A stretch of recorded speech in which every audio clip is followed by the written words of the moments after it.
ഇനി നമുക്ക് അരിപ്പൊടി കൊണ്ട് നല്ല സോഫ്റ്റ് ആയിട്ടുള്ള വട്ടയപ്പം ഉണ്ടാക്കുന്നതിന് നോക്കാം. നിങ്ങൾ വട്ടയപ്പം ഉണ്ടാക്കാൻ വേണ്ടിയിട്ട് അല്ലെങ്കിൽ ഇഡ്ഡലി എന്തെങ്കിലുമൊക്കെ ഉണ്ടാക്കാൻ വേണ്ടിയിട്ട് എടുക്കണ റൈസ് ഇഡ്ഡലി റൈസ് എടുക്കണം. അതെന്തുകൊണ്ടാണ് അങ്ങനെ ഇഡ്ഡലി റൈസ് തന്നെ എടുക്കണമെന്ന് പറയുന്നത് എന്തുകൊണ്ടെന്ന് വെച്ചിട്ടുണ്ടെങ്കിൽ പണ്ടൊന്നും ഇത്രയ്ക്ക് വെറൈറ്റി ആയിട്ടുള്ള പച്ചരികൾ നമുക്ക് കടയിൽ നിന്ന് വാങ്ങാൻ വേണ്ടി കിട്ടില്ലായിരുന്നു. ഇപ്പൊ കണ്ടമാനം വെറൈറ്റി പച്ചരികൾ വാങ്ങാൻ വേണ്ടിയിട്ട് കിട്ടും. ഇപ്പൊ ചില പച്ചരിയിൽ ഭയങ്കര സ്റ്റാർച്ച് കൂടുതലായിരിക്കും. അങ്ങനെ സ്റ്റാർച്ച് കൂടുതലുള്ള പച്ചരി വെച്ചിട്ട് വട്ടയപ്പോ അല്ലെങ്കിൽ ഇഡ്ഡലിയോ ദോശയൊക്കെ ഉണ്ടാക്കിയിട്ടുണ്ടെങ്കിൽ ചിലപ്പോൾ ശരിയായിട്ട് വരില്ല. അതുകൊണ്ടാണ് ഇഡ്ഡലി റൈസ് തന്നെ എടുക്കണമെന്ന് പറയുന്നത്. അതിന് വേണ്ടിയിട്ട് ഞാനിവിടെ 4 കപ്പ് പച്ചരി എടുത്തിട്ടുണ്ട്. ഞാനിവിടെ ഇഡ്ഡലി റൈസാണ് എടുത്തേക്കുന്നത്. ഈ അരി നന്നായിട്ട് കഴുകിയിട്ട് ഒരു 3 മണിക്കൂർ വെള്ളത്തിൽ ഇട്ടിട്ട് കുതിർത്തിരിക്കണം. ഒരു 3 മണിക്കൂർ കഴിയുമ്പോഴേക്കും അരി നല്ല സോഫ്റ്റ് ആയിട്ട് വരും. അങ്ങനെ അരി നല്ല സോഫ്റ്റ് ആയി കഴിഞ്ഞ് കഴിയുമ്പോൾ ഇതിൽ നിന്ന് വെള്ളം ഊറ്റി കളഞ്ഞിട്ട് ഈ അരി മിക്സിയിൽ ഇട്ടിട്ട് നന്നായിട്ടൊന്ന് പൊടിച്ചെടുക്കണം. അങ്ങനെ ഈ അരി നല്ല സോഫ്റ്റ് ആയി കഴിഞ്ഞ് കഴിയുമ്പോൾ ഇതിൽ നിന്ന് വെള്ളം ഊറ്റി കളഞ്ഞിട്ട് ഈ അരി മിക്സിയിൽ ഇട്ടിട്ട് നന്നായിട്ടൊന്ന് പൊടിച്ചെടുക്കണം. ഒട്ടും തരിയില്ലാണ്ട് വേണം പൊടിച്ചെടുക്കാൻ വേണ്ടിയിട്ട്. അത് മിക്സിയിൽ ഇട്ടിട്ട് പൊടിച്ചെടുക്കുമ്പോൾ കുറേശ്ശെ ഇട്ടിട്ട് പൊടിച്ചെടുക്കാം. അപ്പം അത് നല്ല നൈസായിട്ട് പൊടിഞ്ഞു കിട്ടും. പിന്നെ വേണ്ടത് തേങ്ങാപ്പാലാണ്. അതിന് വേണ്ടിയിട്ട് ഒരു തേങ്ങ മുഴുവനായിട്ട് എടുക്കണം. അതിലേക്ക് 2 കപ്പ് വെള്ളം കൂടിയും ചേർത്തിട്ട് തേങ്ങാപ്പാൽ പിഴിഞ്ഞെടുക്കണം. 4 കപ്പ് അരിക്ക് 2 കപ്പ് തേങ്ങാപ്പാൽ മതിയാവും. നിങ്ങൾ ഒരുപാട് വെള്ളം ഒഴിച്ചിട്ട് തേങ്ങാപ്പാൽ പിഴിഞ്ഞെടുക്കരുത്. ഒരു 2 കപ്പ് വെള്ളത്തിനുള്ള തേങ്ങാപ്പാൽ പിഴിഞ്ഞെടുക്കണം. പിന്നെ വേണ്ടത് പഞ്ചസാരയാണ്. പഞ്ചസാര ഞാനിവിടെ 1.5 കപ്പ് പഞ്ചസാര എടുത്തിട്ടുണ്ട്. ഇനി നിങ്ങൾക്ക് കുറച്ചും കൂടി നല്ല മധുരം വേണമെന്നുണ്ടെങ്കിൽ 1.25 കപ്പ് വരെ പഞ്ചസാര ചേർക്കാം. പിന്നെ വേണ്ടത് ഈസ്റ്റാണ്. അതിന് വേണ്ടിയിട്ട് 2 ടീസ്പൂൺ ഈസ്റ്റ് എടുത്തിട്ടുണ്ട്. ഇനി ഇതിലേക്ക് നമുക്ക് കുറുക്കിയും ചേർക്കണം. ഈ കുറുക്കി ചേർക്കാൻ വേണ്ടിയിട്ട് നമ്മൾ ആ പൊടിച്ചെടുത്തേക്കണ അരിപ്പൊടിയിൽ നിന്ന് 2 ടേബിൾ സ്പൂൺ അരിപ്പൊടിയും 3/4 കപ്പ് വെള്ളം കൂടിയും ചേർത്തിട്ട് ആ വെള്ളത്തിൽ ഈ 2 ടേബിൾ സ്പൂൺ അരിപ്പൊടി നന്നായിട്ട് മിക്സ് ചെയ്യുക. അത് കഴിഞ്ഞിട്ട് അടപ്പത്ത് വെച്ചിട്ട് നന്നായിട്ട് കുറുക്കിയിട്ട് ചേർക്കണം. അപ്പം നമുക്ക് നോക്കാം ഇതിന് വട്ടയപ്പാക്കാന്ന്. അപ്പം അരി 3 മണിക്കൂർ വെള്ളത്തിലിട്ടിട്ട് കുതിർത്തി അതിൽ നിന്ന് വെള്ളം ഊറ്റി കളഞ്ഞെടുത്തിട്ടുണ്ട്. അരി കുതിർത്താൻ ഇടാൻ പോണതിന് മുമ്പ് അരി നന്നായിട്ട് കഴുകിയിട്ട് വേണം വെള്ളത്തിൽ കുതിർത്തി എടുക്കാൻ വേണ്ടിയിട്ട്. ഇതിൽ നിന്ന് കുറേശ്ശെ ഇട്ടിട്ട് മിക്സിയിലിട്ടിട്ട് നന്നായിട്ടൊന്ന് പൊടിച്ചെടുക്കാം.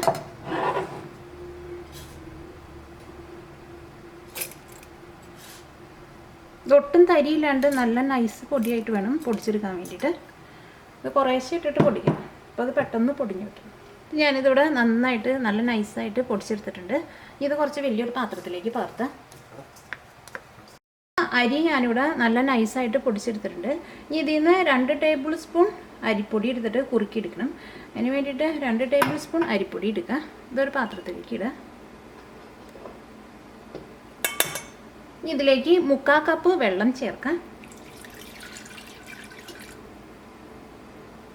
ഞാനിവിടെ മെഷർമെൻറ്റ് കപ്പിലാണ് എടുത്തേക്കുന്നത് 3/4 കപ്പ്. അതായത് നിങ്ങളൊരു ഏകദേശം കണക്കിന് എടുക്കുക. ഈ വെള്ളത്തിൽ ഈ അരിപ്പൊടി നന്നായിട്ട് മിക്സ് ആവണം. ഇത് കുറുക്കിയെടുക്കുക. കുറുക്കിയെടുത്ത് കഴിയുമ്പോൾ ഇതേപോലെ ഇരിക്കണം. ഒരുപാട് നല്ല കട്ടിയാവണമെന്നില്ല. ഇതേപോലെ നല്ല തിക്ക് പേസ്റ്റ് പോലെ ആവണം. ഇത് നന്നായിട്ട് ചൂടാറണം. അത് കഴിഞ്ഞിട്ട് വേണം ആ മിക്സിലേക്ക് ചേർക്കാൻ വേണ്ടിയിട്ട്.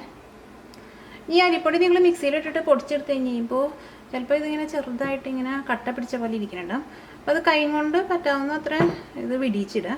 പിന്നെ ഇതെല്ലാം കൂടിയിട്ട് മിക്സ് ചെയ്ത് കഴിഞ്ഞിട്ട് നമ്മൾ മിക്സിയിലിട്ടിട്ട് ഒന്നും കൂടിയും ഇതൊന്ന് അടിച്ചെടുക്കും.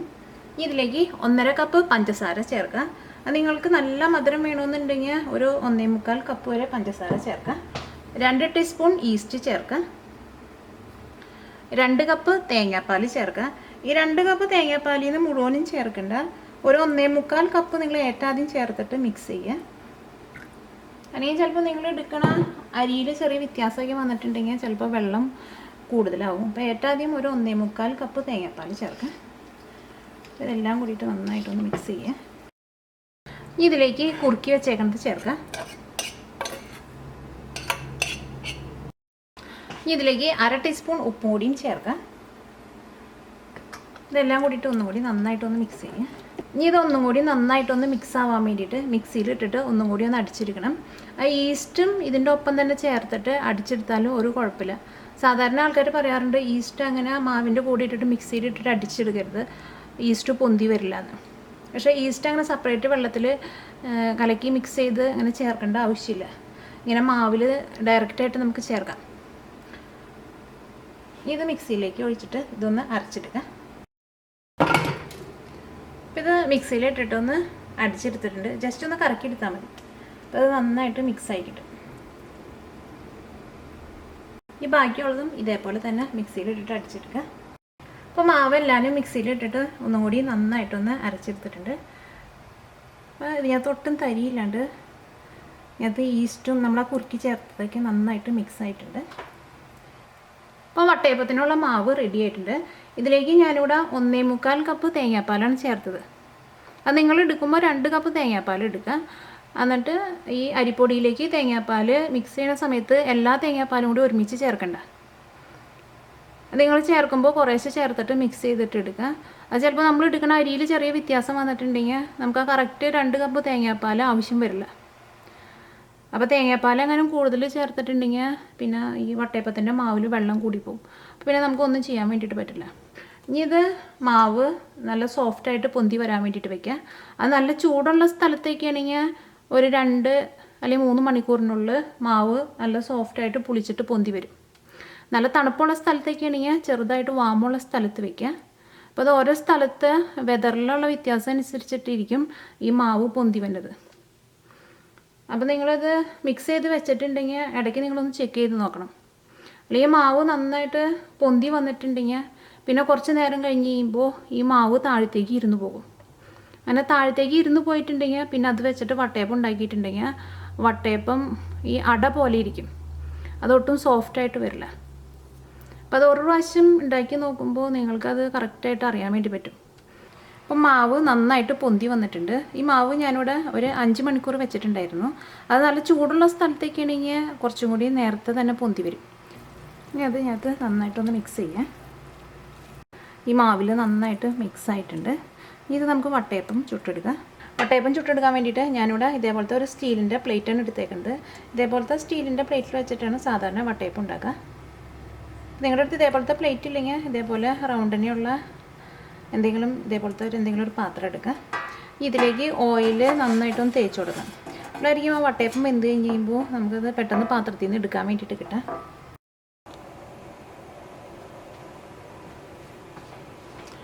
ഈ വട്ടയപ്പം ആവിയിൽ വേവിച്ചെടുക്കാൻ വേണ്ടിയിട്ട് ഞാനിവിടെ കുറച്ച് വലിയൊരു പാത്രം എടുത്തിട്ടുണ്ട്. ഈ പാത്രത്തിലേക്ക് കുറച്ച് വെള്ളം ഒഴിക്കുക. ഒരുപാട് വെള്ളം ഒഴിക്കരുത്. ഒരുപാട് വെള്ളം ഒഴിച്ചിട്ടുണ്ടെങ്കിൽ നിങ്ങൾ ഈ വെക്കണ ഇതിനൊരു ബേസ് വെക്കും. ആ ബേസ് ചെറുതാണെങ്കിൽ കുറേ വെള്ളം വെച്ചിട്ടുണ്ടെങ്കിൽ തിളച്ചിട്ട് വെള്ളം വട്ടയപ്പത്തിലേക്ക് വന്ന് വീഴും. വെള്ളം ഒഴിക്കുമ്പോൾ ഒരുപാട് വെള്ളം ഒഴിക്കണ്ട. അത് ഓരോ പ്രാവശ്യം വട്ടയപ്പം ഉണ്ടാക്കുമ്പോഴും വെള്ളം ഉണ്ടോ എന്ന് ചെക്ക് ചെയ്ത് നോക്കണം. ഓരോ പ്രാവശ്യം ആവശ്യത്തിനനുസരിച്ചിട്ട് വെള്ളം ഒഴിച്ച് കൊടുക്കണം. ഒറ്റയടിക്കാനെ കുറേ വെള്ളം ഒഴിക്കണ്ട. ഞാൻ അതിന് വേണ്ടിയിട്ട് ഇതിലേക്ക് ഇതേപോലത്തെ ഒരു ബേസ് വയ്ക്കുക. അത് നിങ്ങളുടെ കയ്യിൽ ഇഡ്ഡലി പാത്രം ഉണ്ടെങ്കിൽ ഇഡ്ഡലി പാത്രത്തിൽ ഉണ്ടാക്കുക. ഇഡ്ഡലി പാത്രത്തിൻ്റെ തട്ടുണ്ടാവും. ആ തട്ടിൻ്റെ മുകളിൽ ഇതേപോലത്തെ സ്റ്റീലിൻ്റെ പാത്രം വെച്ചാൽ മതി. അപ്പോൾ വെള്ളം നന്നായിട്ട് തിളച്ചിട്ടുണ്ട്. ഇതിലേക്ക് സ്റ്റീൽ പാത്രം വയ്ക്കാം. ഈ സ്റ്റീൽ പാത്രം വയ്ക്കുമ്പോൾ കറക്റ്റ് ലെവലിൽ വെക്കണം. അല്ലെങ്കിൽ വട്ടയപ്പം വെന്ത് വന്നു കഴിയുമ്പോൾ ഒരു സൈഡ് കനം കൂടിയും ഒരു സൈഡ് കനം കുറഞ്ഞിരിക്കും. ഇതിലേക്ക് നമുക്ക് മാവ് ഒഴിക്കാം. മാവ് ഒഴിക്കുമ്പോൾ ഒരു അരപ്പാത്രം മാത്രം ഒഴിച്ചാൽ മതി. അരപ്പാത്രത്തിലും കുറച്ച് കുറവ് ഒഴിച്ചാൽ മതി. ഇതിങ്ങനെ വെന്ത് വന്നു കഴിയുമ്പോൾ ഇത് നന്നായിട്ട് വീർത്ത് പൊന്തി വരും. ചിലവർക്ക് വട്ടയപ്പത്തിലേക്ക് കിസ്മിസോ അല്ലെങ്കിൽ കാഷ്നട്ടോ ഇടുന്നത് ഇഷ്ടമുണ്ടെങ്കിൽ ഇതിൻ്റെ മുകളിൽ കിസ്മിസും കാഷ്നട്ടും ഓരോന്നായിട്ട് ഇങ്ങനെ ഇട്ട് കൊടുക്കാം. പക്ഷെ ഞാൻ അതിലേക്ക് കിസ്മിസും കാഷ്നട്ടും ഇടുന്നില്ല. എനിക്ക് ഏലക്കായയുടെ ടേസ്റ്റിൽ കഴിക്കുന്നതാണ് ഇഷ്ടം. ഇത് മൂടി വയ്ക്കാം. ഈ വട്ടയപ്പം മൂടി വെച്ചിട്ട് വേവിച്ചെടുക്കുക. ഏറ്റവും ആദ്യം തീ നന്നായിട്ട് കൂട്ടി വെച്ചിട്ട് വേണം വട്ടയപ്പം വേവിക്കാൻ വേണ്ടിയിട്ട്. എന്നിട്ട് ഒരു 5 മിനിറ്റ് കഴിഞ്ഞ് കഴിയുമ്പോൾ പിന്നെ തീ പതുക്കെ ഒന്ന് കുറച്ച് വയ്ക്കുക. അല്ലെങ്കിൽ ഏറ്റവും ആദ്യം തന്നെ തീ കുറച്ച് വെച്ചിട്ടുണ്ടെങ്കിൽ ഈ വട്ടയപ്പം ശരിക്കും നന്നായിട്ട് പൊന്തി വരണമെന്നുണ്ടെങ്കിൽ നല്ല ചൂടിൽ തന്നെ വേവിക്കണം.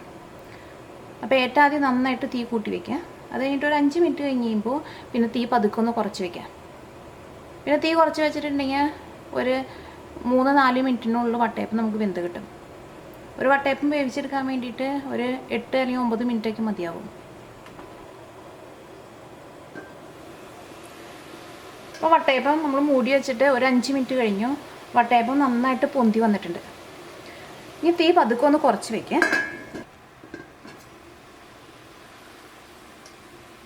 വെന്തിട്ടുണ്ട്. ഈ വട്ടയപ്പം വെന്തുണ്ടോയെന്ന് അറിയാൻ വേണ്ടിയിട്ട് ഇതേപോലെ ഇതിൻ്റെ സെൻറ്ററിൽ ഇങ്ങനെ ഒന്ന് കുത്തി നോക്കാം. അപ്പോൾ ഇത് ക്ലിയർ ആയിട്ട് വരുന്നുണ്ടെങ്കിൽ വട്ടയപ്പം വെന്തിട്ടുണ്ട്. ഇത് നമുക്ക് തീ ഓഫ് ചെയ്യാം. ഇത് മാറ്റി വയ്ക്കാം.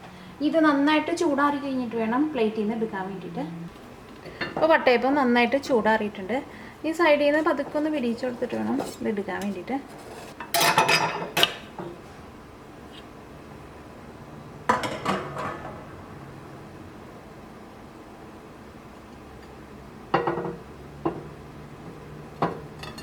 വട്ടയപ്പം നല്ല സോഫ്റ്റ് ആയിട്ടുള്ള വട്ടയപ്പമാണത്.